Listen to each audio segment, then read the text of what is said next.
Marshika and welcome back to my channel. Welcome back to कृधा की पाठशाला. English का एक और अमेजिंग लेक्चर लेके आज मैं आपके लिए आ गई हूँ. आज जिस टॉपिक के बारे में हम डिस्कस करेंगे वो इंग्लिश ग्रामर से है. पिछले वीडियोस मैंने इंग्लिश लिटरेचर पर बनाए थे. अगर आप किसी को इंग्लिश लिटरेचर के वीडियोस देखने में इंटरेस्टेड है या फिर उनसे रिलेटेड एग्जाम की तैयारी कर रहे हैं तो जाकर जरूर उन वीडियोस को चेकआउट कर सकते हो. आपको कुछ ना कुछ इंपॉर्टेंट पॉइंटर्स जरूर मिलेंगे. एंड अगर आपको पसंद आए, इंफॉर्मेटिव लगे तो don't forget to subscribe to my channel ताकि आपको आगे वाले नोटिफिकेशंस भी जल्दी मिल जाए. इंग्लिश ग्रामर का आज एक बहुत ही इंपॉर्टेंट और बहुत ही ज्यादा पूछे जाने वाला टॉपिक कॉम्पिटिटिव एग्जाम्स के लिए हम डिस्कस करने वाले हैं. दी सेंटेंसेस के बारे में बहुत सारे क्वेश्चंस पूछे जाते हैं और ये हमारी बेसिक इंग्लिश को या बेसिक इंग्लिश ग्रामर को स्ट्रॉन्ग बनाने के लिए भी बहुत इंपॉर्टेंट है. बिकॉज अगर हम स्पोकन इंग्लिश की तैयारी कर रहे हैं, स्पोकन इंग्लिश सीखना चाह रहे हैं तो उस सिनेरियो में भी सेंटेंस का बहुत ही इंपॉर्टेंट रोल होता है. आज मैं आपको बताऊंगी कि सेंटेंस क्या होता है, क्या क्या इंपॉर्टेंट फैक्टर्स हैं जो सेंटेंसेस के बारे में हमें जानने जरूरी है. साथ ही साथ उसके कुछ टाइप्स भी हम डिस्कस करेंगे. देखते हैं फर्स्ट हम जानेंगे कि सेंटेंस क्या होता है. What is a sentence? A group of words that make complete sense. ये बहुत इंपॉर्टेंट है. एक ऐसा ग्रुप ऑफ वर्ड, शब्दों का ऐसा समूह जो कंप्लीट सेंस निकाले. कंप्लीट सेंस मतलब जिसका कुछ मीनिंग बनता हो, वो भी पूरी तरह स्पष्ट मीनिंग पता चल जाए.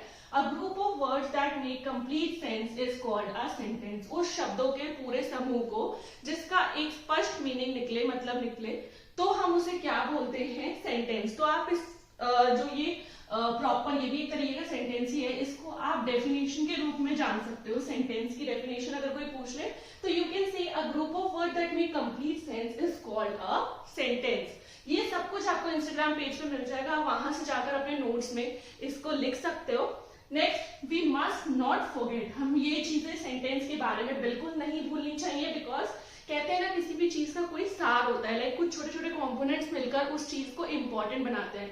तो सेंटेंस के बारे में ये ही 4 चीजें याद रखना बहुत ज्यादा जरूरी है. पहला, अ सेंटेंस में कंप्लीट सेंस. कोई भी सेंटेंस बिना कंप्लीट सेंस के नहीं होगा. तो एक जो सेंटेंस होगा उसका हमेशा कंप्लीट सेंस निकलेगा ही निकलेगा. It is mandatory. Second, it begins with a capital letter. Sentence कभी भी स्मॉल लेटर से स्टार्ट नहीं होगा. फॉर एग्जाम्पल, अगर मैं लिखूं कि माई नेम इज मर्शिका, राइट, तो ये मैं ऐसे ही लिखूंगी. ये कैपिटल लेटर ही से ही स्टार्ट होगा. कभी भी यहां पर सब्स्टिट्यूट होके स्मॉल एम नहीं आ सकता. तो ये सेकेंड क्वालिटी है कि it begins with a capital letter. जो भी सेंटेंस है वो हमेशा कैपिटल लेटर से ही स्टार्ट होगा. Next, The words must be in a proper order. ऐसे नहीं कर सकते हम कि मैं यहाँ पे इस को नेम की जगह पे लगा दूं, नेम को इसकी जगह पे लगा दूं, वर्षिका को माई की जगह पे लगा दूं. नहीं, ऐसे हम नहीं कर सकते क्योंकि एक सेंटेंस का प्रॉपर मीनिंग तभी निकलता है जब सारे वर्ड्स प्रॉपर ऑर्डर फॉलो करते हैं, प्रॉपर ऑर्डर में होते हैं. होपफुली यहाँ तक आपको समझ आया होगा. Then last but not the least, ends with a full stop. या तो सेंटेंस फुल स्टॉप पे खत्म होगा या मार्क ऑफ इंटेरोगेशन पे होगा. मार्क ऑफ इंटेरोगेशन हमारा क्वेश्चन मार्क ही होता है. फुल स्टॉप तो आपको मालूम ही है. ईदर सेंटेंस फुल स्टॉप पे फुल स्टॉप लगाएंगे हम सेंटेंस के एंड में, या मार्क ऑफ इंटेरोगेशन और बिगिन से क्वेश्चन मार्क लगाएंगे, और मार्क ऑफ एक्सक्लेमेशन या फिर एक्सक्लेमेटरी मार्क लगेगा. तो ये 4 चीजें सेंटेंस के बारे में जानना बहुत जरूरी है. प्लस आपको डेफिनेशन पता होनी चाहिए. कोई भी पूछता है या आपको अपनी वोकैब बोल रही हूँ, सॉरी, आपको अपनी बेसिक इंग्लिश स्ट्रॉन्ग करनी है तो उस सिनेरियो में ये सब चीजें आपको सेंटेंस के बारे में पता होनी चाहिए. बिकॉज कुछ भी हम जब बात करते हैं, हमारी डेली कम्युनिकेशन, हर एक चीज में सेंटेंस का बहुत इंपॉर्टेंट रोल है. अपनी बात को कहने के लिए आपको सेंटेंसेस को यूज करना ही पड़ता है.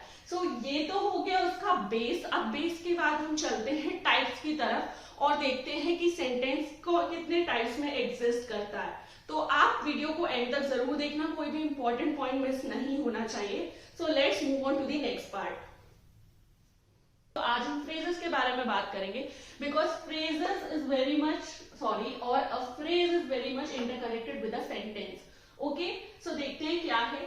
Some group of words that make sense but not a complete sense is called a phrase. Sentence में मैंने बताया था, अगर आप लोगों को याद होगा सेंटेंस की डेफिनेशन, कि सेंटेंस में ग्रुप ऑफ वर्ड्स मिलकर एक मीनिंगफुल सेंटेंस बनाते हैं, वो भी कंप्लीट मीनिंगफुल सेंटेंस बनाते हैं. लेकिन फ्रेज में क्या होता है कि some group of words that make sense. अब कुछ ग्रुप ऑफ वर्ड्स मिलकर बनाते हैं, उस चीज का मीनिंग तो मतलब तो निकलता है, बट नॉट कंप्लीट सेंस, पूरी तरह नहीं होता। Not a complete sense is called a phrase, और उस छोटे पोर्शन को हम क्या बोलते हैं, फ्रेज बोलते हैं, जिसमें कंप्लीट सेंस नहीं निकल पाता बट स्टिल वो बिल्कुल भी सेंसलेस नहीं होता।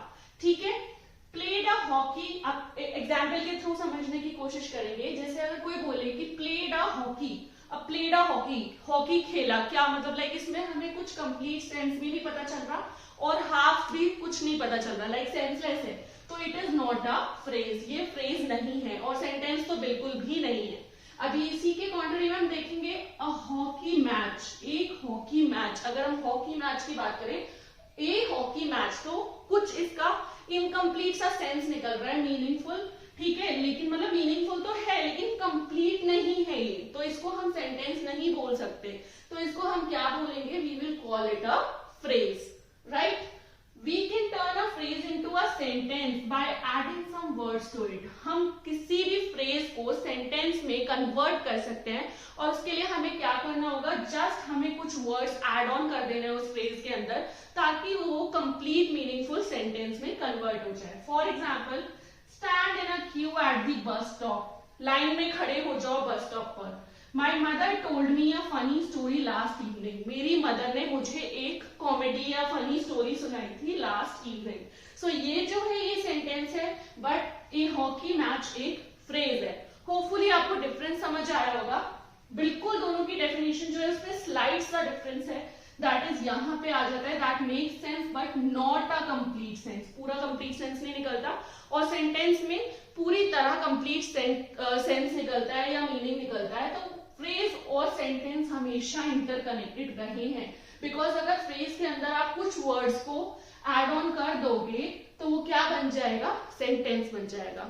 ठीक है, ये बहुत ही छोटा सा टॉपिक है और ये जानना बहुत जरूरी है, बिकॉज बहुत सारे स्टूडेंट्स कंफ्यूज हो जाते हैं फ्रेजेस और सेंटेंसेस के बीच में, लेकिन ऐसा नहीं होना चाहिए, बिकॉज अगर हमें अपनी ग्रामर स्ट्रॉन्ग करनी है, हमें अपनी कम्युनिकेशन स्किल्स स्ट्रॉन्ग करनी है, अपनी इंग्लिश इंप्रूव करनी है, तो फ्रेजेस भी एक बहुत ही इंपॉर्टेंट टॉपिक है जो आपको पता होना चाहिए। इसीलिए मैंने जरूरी समझा कि मैं आपको फ्रेजेस भी साथ साथ समझा दूं। और आगे आने वाली वीडियोस में और भी बहुत कुछ डिस्कस होने वाला है। सो अगर अभी तक आपने चैनल को सब्सक्राइब नहीं किया है, सो नीचे सब्सक्राइब आइकन को क्लिक कर दो, साथ में बेल दिख रहा होगा, बेल बटन आइकन को भी क्लिक कर दो, वही आपको नोटिफिकेशंस देंगे। And don't forget to get these notes from my Instagram page, उसका लिंक डिस्क्रिप्शन बॉक्स में है, जाकर चेक कर सकते हो। थैंक्स फॉर वॉचिंग, मिलते हैं बहुत जल्द एक न्यू वीडियो के साथ।